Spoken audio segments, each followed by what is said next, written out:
we have a movie in theaters right now, Garrett. This is where it begins. Like people are saying, "Boy, you ready to take a break?" Or now that it's in theaters, bet you're glad that's over. It's like, no, No, that just that's the started. starting line. All the other work was Yeah, to prepare for the starting line. that was the train. That's the training, and now the sprint. This is Truly Independent, a show that demystifies the indie film journey by documenting the process of releasing independent films in theaters. Each week, Garrett Batty and I, Darren Smith, will update you on our journey, bringing guests to share their insights into the process and answer your questions.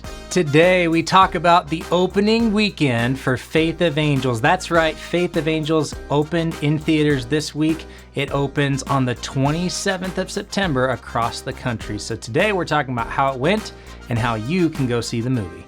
This is episode 17. Darren, welcome to the podcast. How are you doing? Dude, I'm so good. I'm so good. I got a little under the weather over the last weekend, but there's good reason for that. Yeah.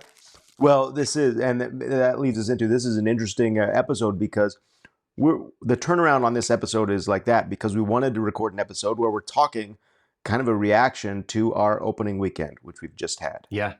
Yeah, we did similar last week. We wanted to talk about the premiere pretty close to real time and get like our real reactions to it. Cause I was thinking about this this morning in the shower, but like it was almost 3 months ago exactly that we started this podcast. I think, was it June or July? I probably have my numbers off. Maybe it was 4 months ago, but like how fast that came and went. Like, I'm definitely sitting here going, I wish we had 6 months instead of 3. Right. It goes so fast, and but we're here now. It's gone fast, and I think every episode has been informational with different aspects of what we're trying to do. I think when we started it, we set off and said, "Hey, we're going to open." When we started, remember we weren't even talking about Faith of Angels. It was just we're going to open Carpenter in 6 months or 5 months. Now that is about a month away, depending on when you're listening to this. And in the meantime, we've opened Faith of Angels in between that. Yeah. And so it's been a fun journey. Yeah, it's crazy that we called our shot a little bit by saying we're not just releasing one, but 2 movies this fall. And man, this one came and went. But my gosh, I'm sitting here going, we have a movie in theaters right now, Garrett. This is where it begins. Like people are saying, "Boy, you ready to take a break?" Or now that it's in theaters, bet you're glad that's over. It's like, no, that's just the starting line. All the other work was to prepare for the starting line. That was the train. That's the training, and now the sprint. It's like you do these long distance trainings. Not that I'm a runner or have ever run anything, but it feels like long distance. And now we're kind of in this. The firing gun has gone off. We're in a sprint now, and it will go, and there is no stopping. Yeah. Well, I think we'll get into this today as we dive into the numbers and the results for the weekend. But like, you can only like be as good as you've trained to be, right? You can only have results that you've earned, so to speak. Yes. So it's very exciting. Why don't we dive into box office as we typically do? Because this is so cool. Like we're on this sheet now. Like we're at boxofficemojo.com and the movie Faith of Angels is right there. We're number 27 and our box office over 30 screens, $62,930 for an average of $2,097 per screen. Garrett, one of our big goals that we set from the onset of this show was a $2,000 per screen average, and we hit it. Yeah. We did it, man. Which is awesome. Thank you to the audience. Thank you to those that are listening and those that are going, because, we can only do so much until it goes, and we have to have, you've done the numbers on this more than I have, but we have to have a certain amount of people that show up and buy a ticket in order for this plan to work. And so just to have that type of support has been really fun. So before we get into Faith of Angels box office, let's do our top 10 box office, because the plan for the Carpenter is, we want to break into the top 10 box office. And we've two different plans, two different movies, right? For Carpenter, we've talked about box office top 10. And does that plan work? Is there evidence of that working here on this? It looks like this weekend, I mean, Beetlejuice led the box office. Speak No Evil, there were 4 new releases in the top 10 I see box office. 5. 1, 2. If we go down to 4, you're right. 13. Yeah. Crazy. Yeah. Well, and overall, I think we counted 9 new releases this week. 1, 2. Yeah, it's remarkable. And our distributor, and I guess there is no way to avoid these discussions without talking about Faith of Angels, at the box office, now that we're in there. Our distributor is trying to book screens, book theaters, and that was one thing they kept coming back and saying, guys, it is a crowded marketplace. Like there's just a surplus of product, and theaters that don't have a ton of screens just don't have room for a little indie. Yeah.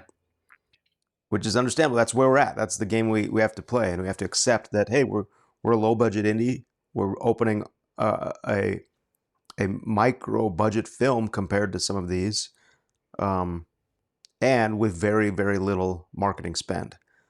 And so we take what screens we can get. Yeah. Well, we should shout out The Forge, still going strong, number 9. Did another $2 million this weekend in their 4th weekend, which is awesome. And then we had God's Not Dead, which is another faith-based film, opened on 1,392 screens and did 1.5. So a really big box office this weekend too, like 1.5. I think we've seen 1 or 2 weekends where the 10th spot was like 1.4, but 1.5 million to make the top 10. Like that is a massively, like you said, massively crowded. 4 new releases in the top 10. 2 of them that were, 3 if you include 4, if you include Reagan and The Forge, God's Not Dead, and Am I Racist, were all kind of our same demo, our same market. So yeah, really, really awesome to see a really big weekend for movies. But yeah, those are the things that are outside of your control, and you just go, wow, let's celebrate that people are going to movies rather than focus on any negative stuff. Right.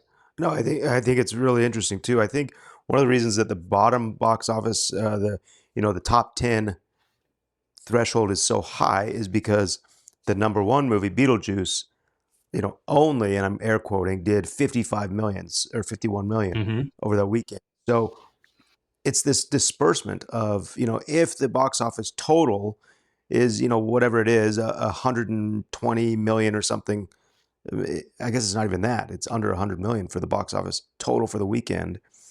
That just gets spread out among those films, which is kind of neat. So maybe that you start to think, okay, do we make that part of our play, or do you say, hey, we are going to counter open if there is a number 1 movie, like a guaranteed some sort of Pixar movie coming?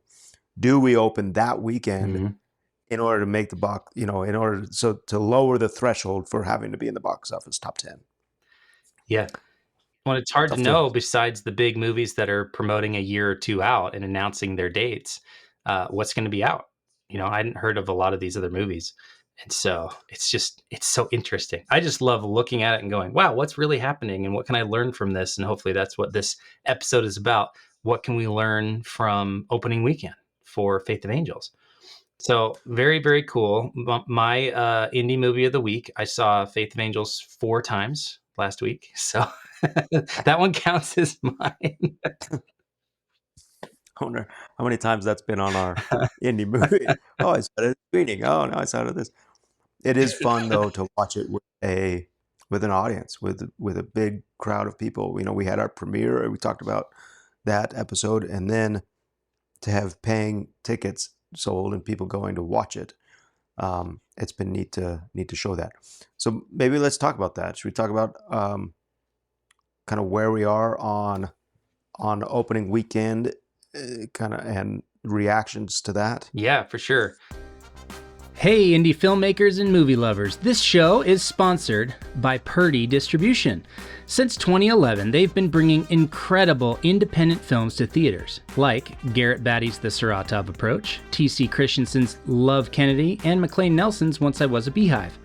They've worked with top-notch directors like Mitch Davis and Mark Goodman, specializing in family, faith-based, and funny films. This year alone, they've released hits with JK Studios like Go West and Villains Inc., and have even branched out internationally with films shot in South Africa and Japan.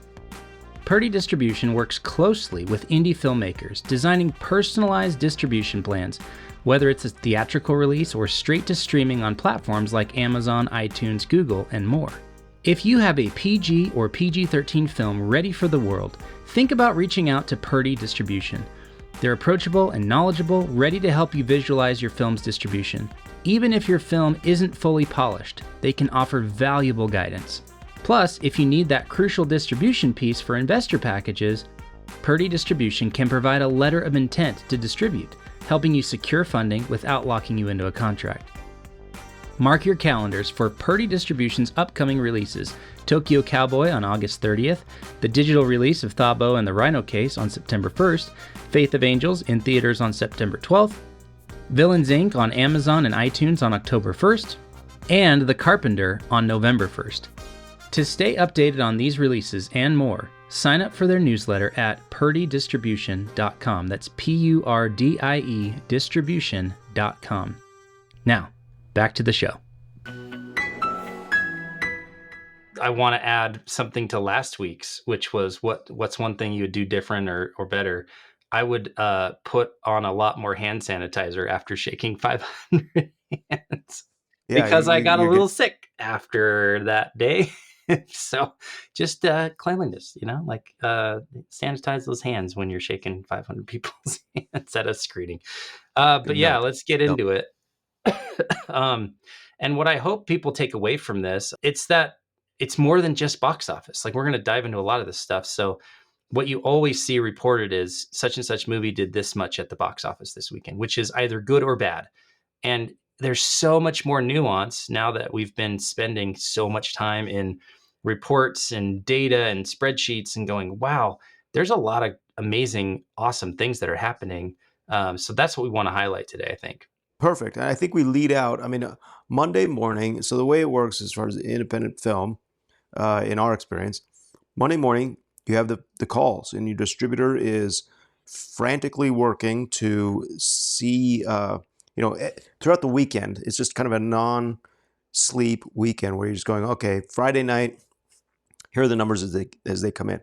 The theaters report the numbers to the distributor, and the distributor tallies those and then reports those to Box Office Mojo. We do that repeatedly, Friday, Saturday, and Sunday. We know with a faith-based movie of this nature, Sunday is sort of a non-day, and Monday actually becomes that Sunday. So we're already up against that for the distributor. But at any rate, the distributor over the weekend is tracking the numbers and sending the reports, right? And then Monday morning is the frantic phone call that Susan Tuckett talked about and Purdy has discussed, that you are just on the phone or email with your current theaters and with potential new theaters, and making sure that you have a reason for them to hold the movie into the theaters. And so the goal is to say, does the data support that? Yeah. Well, let's get into some of those numbers specific for Faith of Angels then. So Friday, the movie did 36,650. Saturday, 22,600. Sunday, like you said, it was a 90% drop from Friday. 3,600 instead of 36,000, because Yes. all of our Utah friends that would see the movie are all in church or not going. Well, yeah, not going to theaters. Faith-based audiences typically aren't going to do that. So if I'm a theater booker, then Darren, what's your response to me? Because I've got to say, look, I've got Beetlejuice, I've got Speak No Evil, I've got Am I Racist? I've got all these movies that had a great Friday, Saturday, and Sunday showing.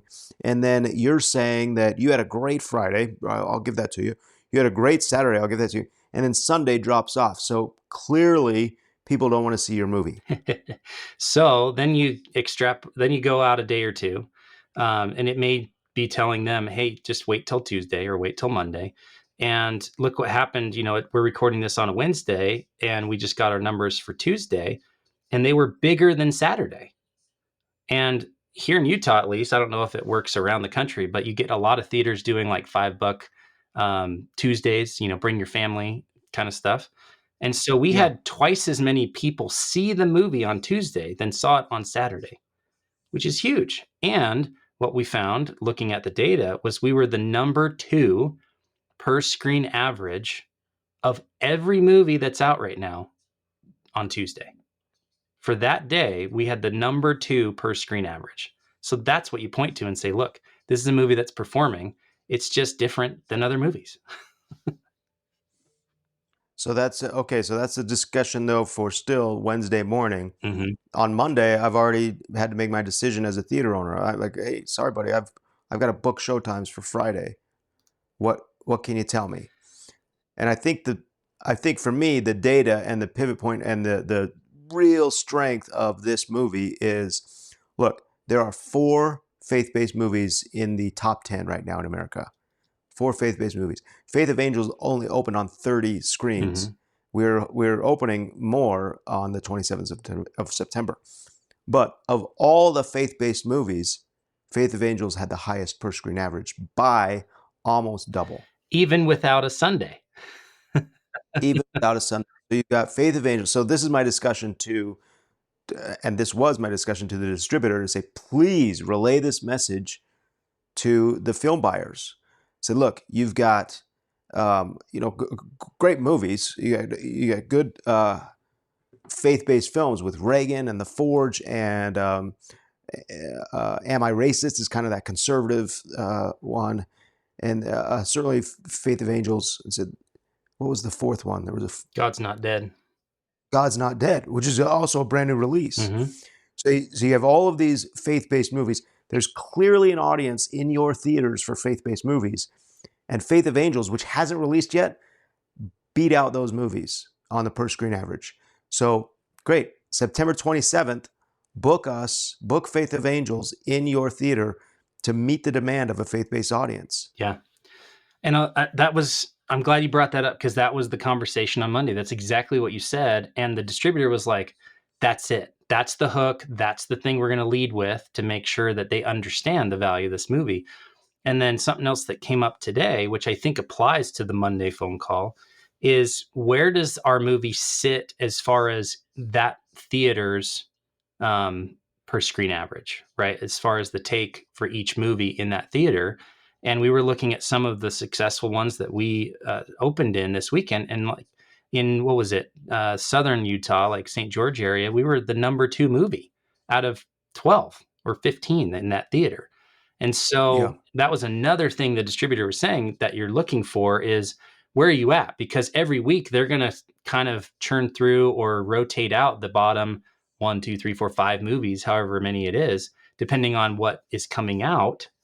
So if you have another weekend where, we had 9 movies released last weekend, if we have another 9 movies come out, that's all new potential stuff for that theater. Because again, it goes back to supply and demand. So if we're in the top 2 movies, 3, 4, 5 movies out of a 10 plex or a 15 or even a 20, 24 plex, we're safe, right? They're going to keep us in because the movie's performing well. But if we're in that bottom half, that bottom 50%, that's where we are maybe at risk of being dropped or going into, what do they call it when you're your hold or your splits, you're going to splits where you have a screen for some of the screenings per day, and then you're sharing that screen, that theater, with another movie on other time slots. So we want to avoid that for as long as we can and have as many showings as possible going forward. But that was an interesting thing to highlight as well. That's like, okay, it's per screen average. That's a good thing. If we're number 2 in your theater, we're staying in, and we can use that to say, we're looking at the data, the same data you're looking at. Keep us in. Yeah, we're good. Yeah, we're going to hold you. Awesome. Great. Move to the next one. And then they're calling through, hundreds of theaters every day to, like you said, hold the theaters that we're already in, book new ones, and get us ready for September 27th when it goes wider. So with that data, our distributor was able to come back, and they have now booked the film on 200 and where are we at? 242? 242, something like that. I mean, it continues to grow. Yeah. But with that discussion, so it's not them going, hey, we did, 60,000 at the box office over the weekend. That's not an impressive number when you're looking at wide release movies. But to say we're the number one per screen average faith-based film, and there is clearly an audience for faith-based films, that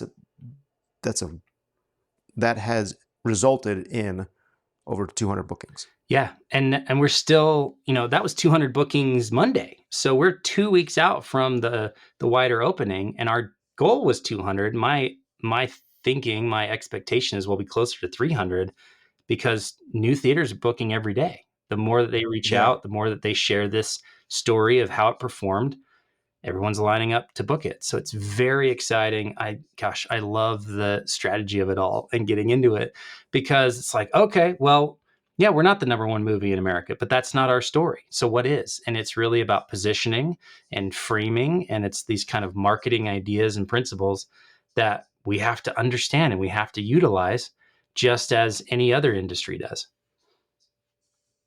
One of the things that stood out to me too about, and we have the data now to support this, is the amount of value that theaters sending emails to their own list has brought to the movie. So you say, hey, we opened on 30 screens, and we did very, very well on a particular number of theaters. And you can kind of say, oh, this is where we did well. We did well with this group, and this group down here was lower attendance.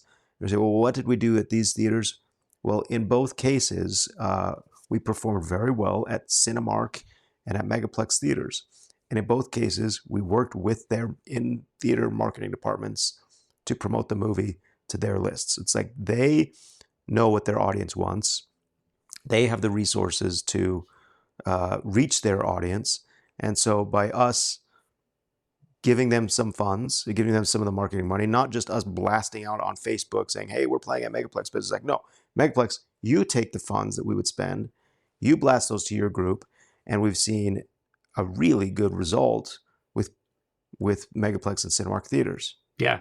And it's literally taking a chunk of your marketing budget and allocating it for in-theater marketing, where you're saying, we want you to play our trailer on your screens in the theater. We want you to promote it to your list. We want you to put it on your social media. And I've seen ads every day from Cinemark and from Megaplex saying, get tickets now. And so, gosh, it's working. And I think we don't have data yet, because the data from them we may not get for 60 or 90 days after it, the marketing has run its course. But compared to what we're seeing from just kind of your generic social media advertising, it's way more effective, because the reason I think is because you're messaging people that have already said, I like movies and I like going to your theater because I follow you on Facebook, or because you've identified some aspect of the algorithm that says I'm the right person, instead of interrupting people and hoping that they are A, someone who likes movies, B, someone who likes our movie, C, someone who wants to go see it in theaters, et cetera, et cetera, et cetera. You're meeting them at a different place in that kind of journey of awareness, and it's way more effective. Well, they're not finding new customers, right? They already have a customer for their product. They're saying, here's another product that we have for our customer base. So it's a lot easier too. It's easier to, write them a little bit of a check for marketing to their group, rather than sit there and try to figure out and design and create content and market it to a broad audience. Then you as you say, we're interrupting their scroll. Mm-hmm. It'll be exciting to see how it plays out once we go national, because Megaplex, we basically hit most of the Megaplex theaters already with that in-theater marketing, because they're basically a Utah. Do they have Arizona, Idaho? I don't know if they have anything outside. I think there's some. I think they have like a Las Vegas and Idaho. But Cinemark's nationwide, so they have hands-on. They're looking at all the data and going, wow, this movie's really getting a good response. So when it goes wider, they already know what's working. They know who to target it to. They know the theaters that have performed well in the past, just like we do for faith-based films. And we can even tell them, here's the markets that we're opening in. And they know because they're booking the theaters. So it's a really symbiotic relationship to say we're in this together. Rather than just giving Facebook money, we're going to give you that money. We want you to help market the film. And they already kind of have a proven model. So they just kind of put it into their machine, their system, and it sells tickets. It's really nice.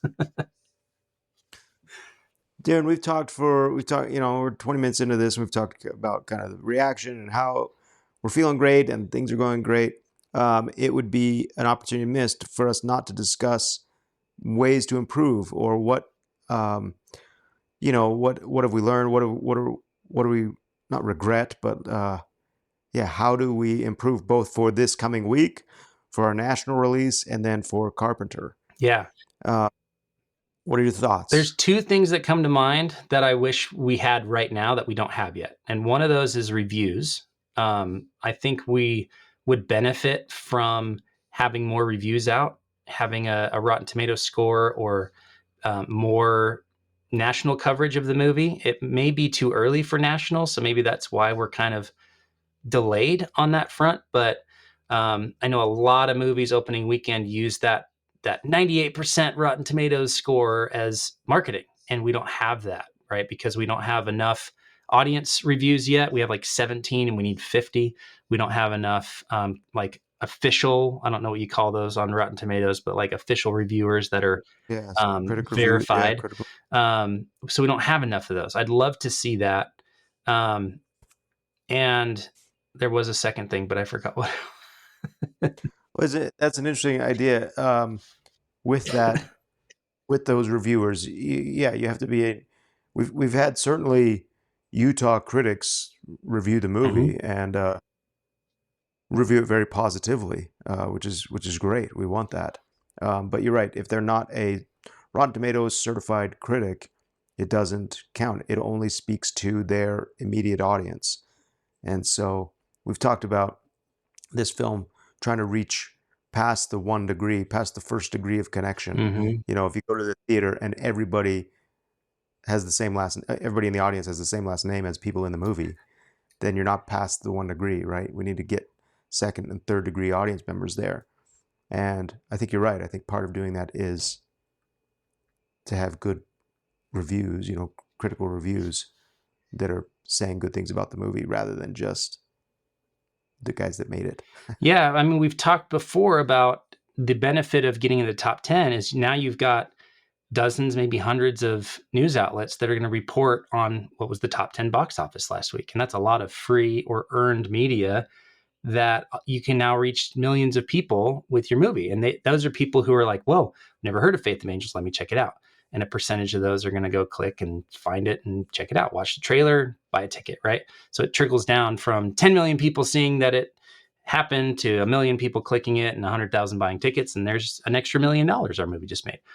But we don't have top 10 box office numbers, but what we could have is, a 98% Rotten Tomatoes score. And if we have that going into opening weekend, well, guess what? Rotten Tomatoes probably has 10 or 20 million people a month going to their website. And on the sidebar is, here's all the top rated movies right now. That's free awareness. Like, you know how much it would cost us to get 10 million impressions on Facebook? A lot of money. Yeah. Whereas that's free if we can leverage. So we're doing a lot of that now. We have someone who's helping us reach out to reviewers and get some of those reviews coming in. And what I really hope for is that we can see an audience score. Maybe those were the two things, an audience score and a Rotten Tomatoes score before opening weekend, because that is going to give us a lot of marketing material. We can post that all over the place. We could share it with the theaters that are doing in theater marketing. But then we can also benefit from all of that extra free awareness because it has a high score. I'm assuming it's going to have a high score because it's good. And, so far the reviews that have come in from the audience score are, 5 stars. So, and, you look at IMDb, we're at a 9.2 out of 10. So all the reviews so far are positive. We're getting really, really good feedback. Someone locally, had us as their pick of the week out of all the new movies that came out last weekend and gave it an A- score. Like, the movie is good. So I think that's something we did well for this release. Yeah. So then how do we do that for, and maybe what we need to do is we need to have a guest, some sort of movie critic on the show to talk about that. Like what, and we can work on that. There's a couple of names that come to my mind that I could reach out to. For Carpenter, I think it's a matter of reaching out right now, sending those screeners to the critics. The risk is always, oh, what if what if there is, what if the response isn't positive? Mm. Um, and so, yeah, I think that I guess that's a risk you take, or maybe you have an embargo on your postings and say you can only post, review the movie now and only post the week of, and that way there's momentum there. But I guess we don't need to be concerned about that. We believe in the movies, and we think that we've made the movies that need to be made.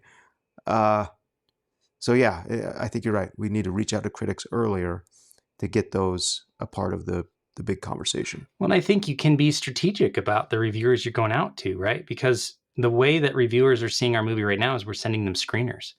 So Yeah. we're looking at people who like faith-based movies, who have had positive reviews of your movies in the past, et cetera, et cetera. You can stack the deck a little in your favor. And then, yeah, you can't say only post your review if it's positive, but Yeah. you're saying we're not sending this to people who hate faith-based movies, where we're Yeah. asking for bad reviews. So I don't know. I think that would be great to have a movie critic, someone who's in that system, a certified reviewer, to say, how does this work, and what is a good strategy for filmmakers to reach out to reviewers. That's really cool. Yeah. So something else I think we did really well this weekend was we had these special screenings. Not everybody could come to the premiere. It was sold out. We had 561 people there, um, including everybody who was in the hallway and stuff afterwards and before. Because I had 2 or 3 friends that came, said hi, took a picture, and then left because they couldn't stick around. Yeah. But we set up these special screenings on Friday and Saturday night. So you hosted one each night, and I hosted one each night. And then based on where our actors were based out of, where they live, they could choose one or two to attend. And so, like, Ben Lomu came to both nights of mine. We had Joel Bishop and Ivy Mitchell and Kirby Hayborn and Sam Torres came to the 2 that I hosted, and you had a slew of people. And that was huge because we then had material to be able to say, look, a sold out crowd on a Friday, a sold out crowd on a Saturday. Tickets are selling out fast. You want to get your tickets. Come see the movie with us. I'll be at this theater. And I had dozens of friends both times that came, and they're like, I'm so excited to watch it with you. This is so cool. So that was a massive success in my book. How was it on your end? Likewise, yeah, no complaints about that. I mean, you always want, if you're going to invite your cast to go to a screening, you want to make sure that there's an audience there. And so there is that balance of really pushing attendance at those screenings. But yes, when that finally happens and the cast shows up and the audience shows up and everybody's watching and enjoying the movie together, you're right. It creates a certain amount of buzz. It creates a positive experience around the movie for any audience member. And then they talk about that, and that there are ripple effects from that. So I would highly recommend doing that.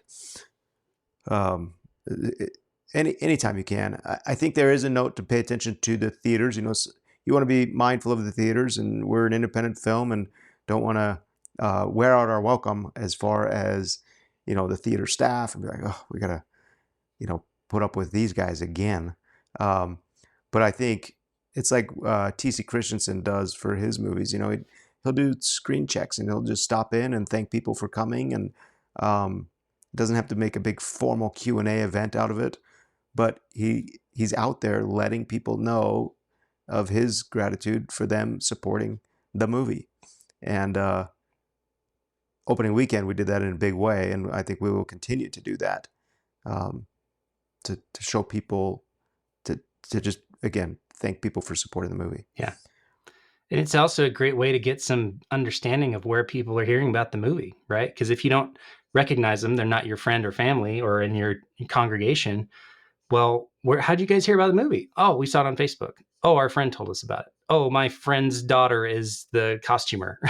Like, Yeah, okay, yeah, cool. And that's a good way to gauge, like, where are we at as far as degrees away from you and I and the cast and crew? Because we were talking about, I think we already touched on this, but we were talking about it this morning. Like, I think we're not quite at the point where we've hit word of mouth and it's taking off. I think it'll be after it releases wider that we see that phenomenon happen. But, we're still seeing a lot of people bringing their friends because their daughter's in the movie, so their whole family of 40 people that live in Utah are going to go see it, which is awesome. Like, we need all of those tickets as well. But I don't think we're quite at the point where people who don't know you and I, or don't know anyone related to or who worked on the movie, is telling people to go see the movie or bringing people to the movie. But I'm excited to see that in the next 1 or 2 weeks. yeah, yeah. I think that will be the tipping point, the threshold. Once it's no longer they're no longer being they have a connection to the movie beyond the cast and crew. Yeah. Then that's our tipping point. One other thing we did, and this was an interesting situation. I had a group call and want to do a screening outside of a theater on Thursday night. Thursday night was our sneak peek open. Like, Fridays are opening, so Thursday the theaters are already selling tickets, and there's people attending the movie on Thursday night. And this group of about 500 people said, "Hey, we can't go to the theater." This was for a college institute group, and they said, "We can't go to the theater. Would you allow us to screen the movie here?" And there's that dilemma of, like, well, we have to have a high box office. What do we do? Do I say yes? Do I say no? Are we going to lose money doing this? And so forth. And so ultimately, we decided to make the call. We said, yes, we'll show the movie. We said, we'd be glad to show the movie and make it a big event for you. Can you help promote it? Promote it to whoever you want to come to your screening, but also help us get the word out there by emailing your student body or whatever. And they agreed to do that. And so, while on paper, there's not a cash transaction for that screening, we had 500 people show up on a Thursday night right before we opened and have an incredibly positive experience with the movie. I realize now it cost us nothing, which is a lot cheaper than trying to do a word of mouth screening in a theater, Yeah. which we've been doing leading up to this. So maybe I'm discovering this just even on this podcast. It cost us nothing. We had 500 people that saw the movie and are going to be talking about it. And we had the school promoting it to their email list. We've seen increases in attendance in the theaters surrounding that school. Yeah, that's interesting. Well, and you're talking about college kids who saw it, right? Who probably aren't spending $10 to go see movies, right? I don't remember going, and I was going to the Dollar Theater and waiting 8 weeks until the movie was in the Dollar Theater when I was in college, right? And so, but who do they have that they're connected to that's in our demographic? It's their parents and their grandparents, their aunts and uncles, and they're saying, "Hey, what'd you do? How was your week?" On Sunday when they go back for Sunday dinner or call home. It's like, "Oh, I saw this awesome movie. You guys got to go check it out." You can't pay for that kind of recommendation, right? Like, that's untouchable from social media and advertising. You can't get that kind of stuff, but we did it for free. So like I said, or like you said, very, very beneficial. And we can see those effects already taking place, which is awesome. So yeah, man, once I did, I was just gonna say, once I did see those, I immediately reached out to the other local colleges and said, "Hey, we'd love to bring this movie, love to screen it." Every local or faith, affiliated college from Idaho to southern Utah, and we'll make headway that way. Yeah, it's super smart. It's a great strategy. I don't know that it works for every movie. This group is a religious group, and so they're not going to screen Deadpool. They don't need the help, but I think it plays well into the strategy for a faith-based movie or a family film. Or a movie that finds its audience. So say you've got a fight movie, Carpenter is doing this. They're partnering with UFC, right? Yeah. And so find your audience and maybe give your product to them in exchange for broad advertising. That seems like a potential win. Yeah, Giles touched on that when we had him on the podcast. You know, he had like a vegan documentary, and he's like, well, we're going to go specific to these groups, and that's how we're going to raise our money. It's the exact same thing in a different phase of the movie. Now we're in distribution instead of fundraising, but yeah, it's the exact same idea of who overvalues this. How do we get in front of the people who we know will love this movie and be grateful that we extended this opportunity for them to come to a screening, come to a premiere, see the movie with their family and friends? That's what we're after. So cool. Yeah. All right, man. I got 2 questions for us. So okay, the first good. one is what now? Like, we've released the movie. We mentioned this is the beginning of the race, not the end or the middle. But like, we're 10 days or so out as this episode comes out. It's this weekend. Like, you're listening to this now. This weekend, the movie comes out across America. So what are we doing right now? What's the focus for the next week and a half? So for me, we do have this collection of, I'd say, first degree people that are connected to the movie all over the country. You know, since we launched our website back in June, there was a request the theater, right? Ask for this theater, and we were gathering people's emails and their zip codes. Now we know which theaters are going to book the movie. So the onus is upon us now to let those people know, those that have requested theaters, to let them know that the movie is now coming to the theater that they've requested or close to them, and to get them to purchase a ticket. Yeah. So that's my focus. And it seems tedious, but if we look at our first degree connections and those people are bringing 10, 20, 30 people to the movie, it will be very worth it. Exactly. I think that's exactly right. So the second question I think goes along with this is, what can someone do who wants to help? Like, if you're listening to this, you're going, man, I really hope I want this movie to do well. I've been following along the story and the journey of this whole time, and I'm so grateful for the podcast and I want to repay you guys. Then how do you help? Well, we sent this out, and this was something that is also an answer to the first question. We sent out an email about how to become a champion of the movie. And we also had a list of about 100 people or so that, when they filled out a form weeks and weeks ago, said they were interested in bringing the movie to their theater, right? Or interested in helping promote the film.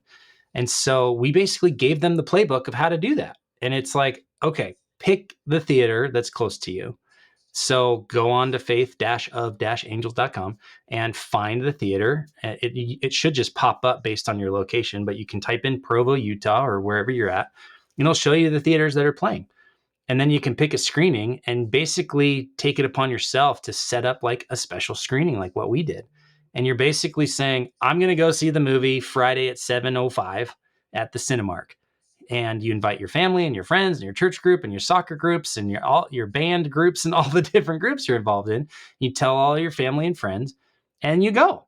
And guess what? Instead of that movie having 10 people in the audience, now they have 100, because you championed the film. And so that's what we're trying to leverage over the next 10 days, is like giving people enough to say, hey, we need your help, and this is how you can help. This is the very specific thing you can do. It's not going to cost you anything besides your tickets and popcorn, but you could bring people with you and make an event out of it. And that's really, really cool.